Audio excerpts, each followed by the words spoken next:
Oh, mag-i-start na ako. Isang kutsara. Maya na, wait lang. Bloopers na naman to, ang dami. Pag sabi ko vlog, kaway kang gano'n. Okay. Ulit lang. Yung nakasmile ka. Hello there guys! Hello Fipmates! It's me, Eman, your hashtag master. And together with my mama, si Mama Lola Ana. And welcome to my channel.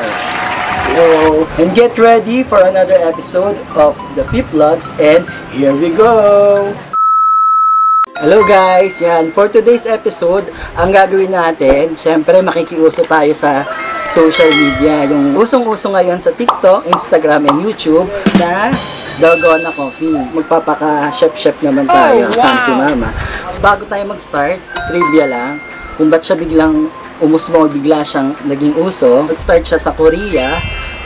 This year lang pumatok siya dahil napalabas sa isang Korean TV show na Star's Top Recipe at Fun Restaurant. Noong January nitong 2020 lang. So, na-discover siya ng isang Korean actor na si Jung Il-woo. Si Jung Il-woo is nabida sa mga K-dramas na pinalabas dito sa Philippines, Moon Embracing the Sun, and Cinderella and the Four Knights. So, basta TV show na to, which is yung Star's Top Recipe at Fun Restaurant. Nag-travel siya sa Macau.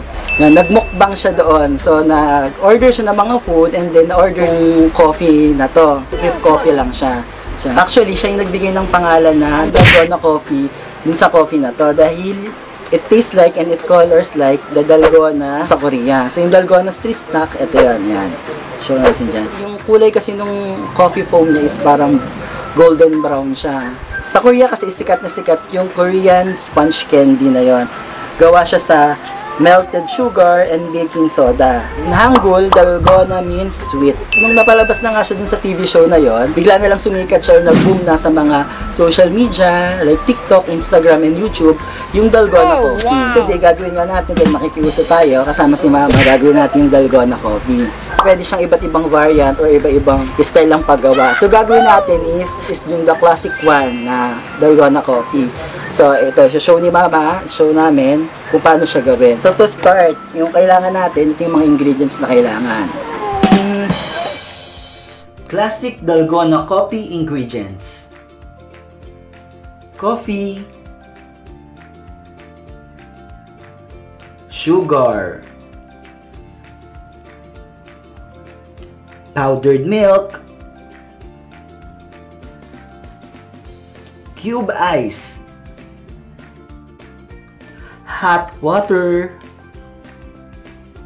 add on sweet toppings ingredients for Dalgona Coffee with a twist, nips, Oreo, marshmallow, kitchen utensils, glass, bowl, wire whisk,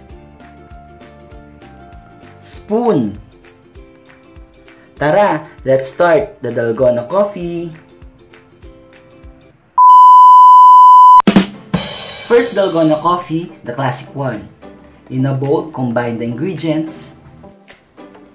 Pour 2 tablespoons of coffee.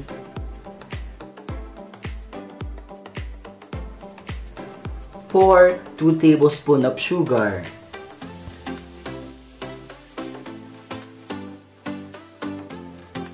And add 2 tablespoons of hot water.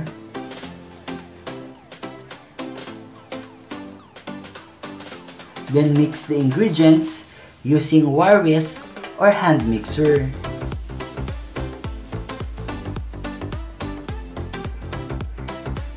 Pwede din tinidor kung walang wire whisk or hand mixer.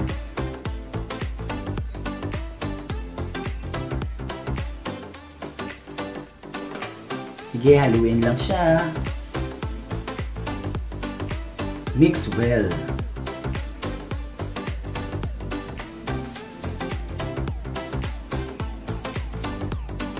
Sige lang Mama, mix well mo pa. Haluin ng todo for 8 to 10 minutes.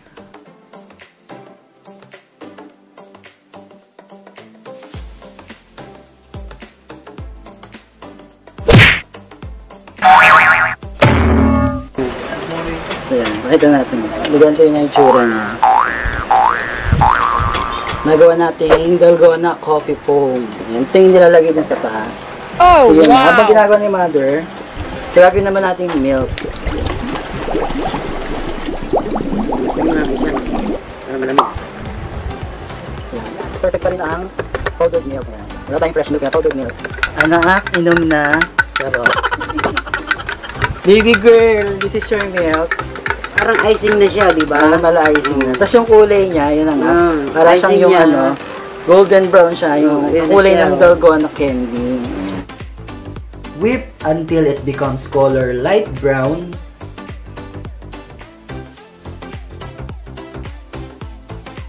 Thick and stiff peaks like this.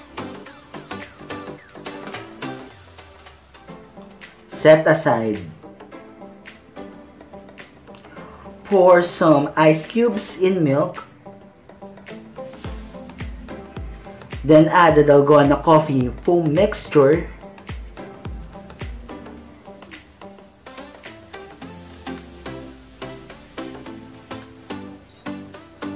On top of milk using a spoon.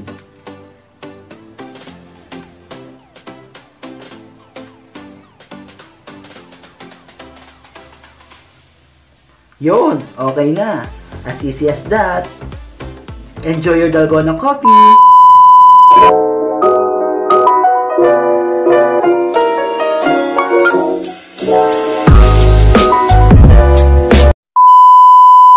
Mates, nagawa na natin yung ating classic na Dalgona coffee. So, ito yung una natin ginawa. Ginawang makeup. Ang ganun siya. Second Dalgona coffee with a twist. Sweet toppings version. Pwede natin lagyan ng mga ayan, i-level up. So, lalagyan natin ng Oreo, nips, tsaka marshmallow. Just sprinkle the sweet toppings on top. Nips, marshmallow, and syempre Oreo.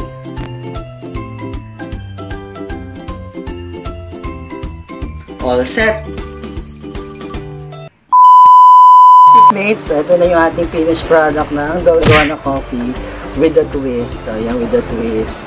So, ang ginawa namin, nag-add kami ng mga toppings, mga sweet toppings, like yung marshmallow, nips, and Oreo. So, ito siya. Ito yung kinalabasan. Titignan natin yung trending na Dalgona coffee kung ano nga bang lasa niya. Ano? Sarap. Matigyan yung mukha mo. Actually, perfect siya, creamy. Recommended siya sa mahilig sa coffee. Pero even kahit di ka mahilig sa coffee, kung hindi naman ako mahilig, pero okay yung lasa niya. Iba yung texture niya dahil sa mga topics na nilagay namin. Okay na. Tikman mo naman.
Ano lasa ng Dalgona coffee natin? Masarap. The best. Sarap. Marunong mo. Sarap. The best, ang galing luto. Luto. Ay, luto ba? Oven. Haluin mo muna.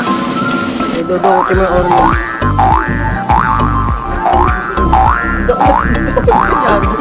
Sumasama eh. Ano lasa? Sarap. Dami. Hindi kaya. Wala. Ano lasa ng dalgona coffee? Talap. Talap. After.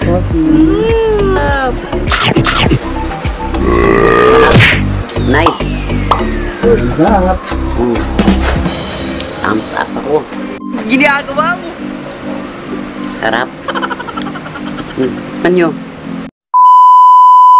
Yan guys, thank you for watching my vlog. Ayan, napanood niyo po kung paano gawin yung dalgona coffee. Kahit nagulo kami dito, sana naintindihan niyo paano siya gawin. At saktong-sakto kasi maganda siyang gawin ngayon. Lalo nga ngayon na ECQ, which is the Enhanced Community Quarantine natin. Maganda siyang family bonding. Maganda siyang drinks for merienda. Different kasi niya dun sa ibang drinks. Yung dalgona coffee is talagang nakakagising siya. Kasi nga dun sa kanyang matapang na coffee, nakaibang taste siya ng coffee, which is may halo kasi siya ng sweetness. Yun yung maganda. And syempre, ang galing siya sa Korea. Guys, hope you enjoy watching this video. Sana, na may natutunan kayo. Try nyo rin gumawa ng dalgona coffee na version nyo para matry nyo rin kung ano yung bang meron kay dalgona coffee. Maraming salamat guys. Bye! Be part of Pipmates. Give thumbs up. Comment down below. Comment down below. Click subscribe. Click the bell notification button para lagi kayo updated. It's time for another good vibes with me, your hashtag master. Salamat sa Pipmates, salamat everyone, and I hope to see you on the next one. God bless everyone.